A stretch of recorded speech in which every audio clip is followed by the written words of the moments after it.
Hello, my tiny tot friends. Welcome to this week's theme. This week we're doing dolphins and whales, and I'm going to read you a story this week about a special kind of whale. It's called an orca. So go get something comfy, cozy, and come join me.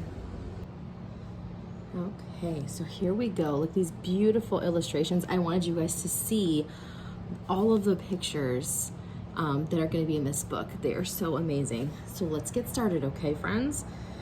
A rosy sun settles over the sea. A dusk wind dances up the waves. The moon climbs out of the Olympic Mountains, and 8 orca whales come leaping up the Washington coast. Stories are told that 50 million years ago, ancestors of the orca whale walked upon the land on all fours, but they so loved the water they gave up their hands and legs to have fun. To have fins and tail flukes. Now orcas is the greatest and most powerful hunter in all the oceans of the world.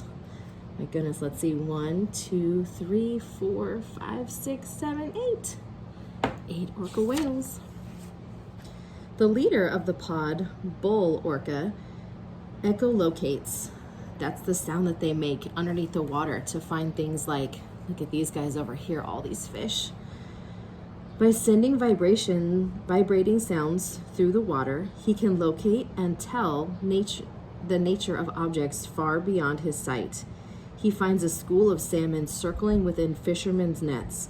It is a familiar practice. The whole pod will slip into the nets to feed and then escape before the fishermen even notice.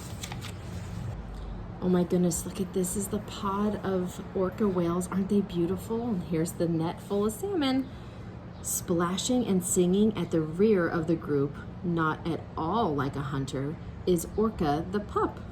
So the pup is the baby orca. But Orca suddenly turns the pod toward the nets. He and the herd speed to the noisy, splashing salmon.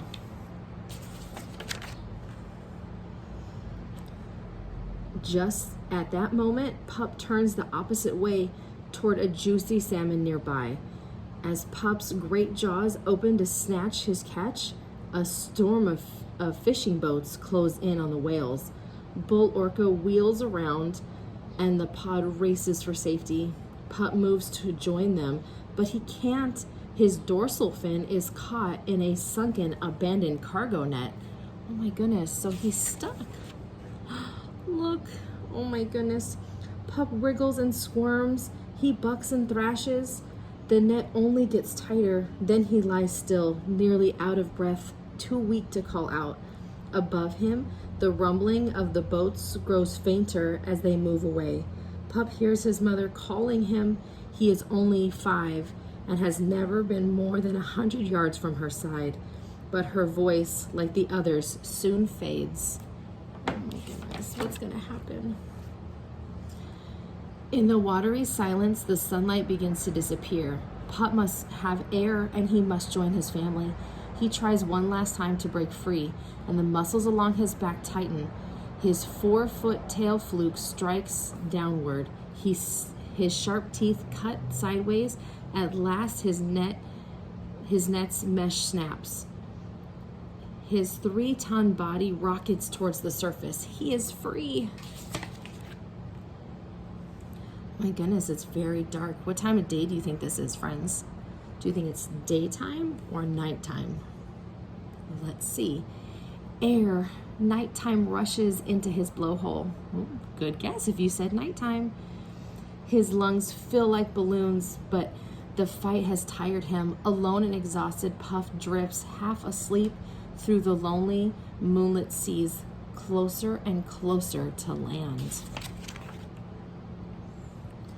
From the shadowy hills nearby, ancient totem poles, these are totem poles, so we can see the trees, and then these right here are totem poles, rise up to the stars. For centuries, the Native Americans along the western coast carved totems that celebrated orcas' brave hunting skills, but unseen by Pup, the totems slide by as the moon goes out of the sky. Dawn breaks.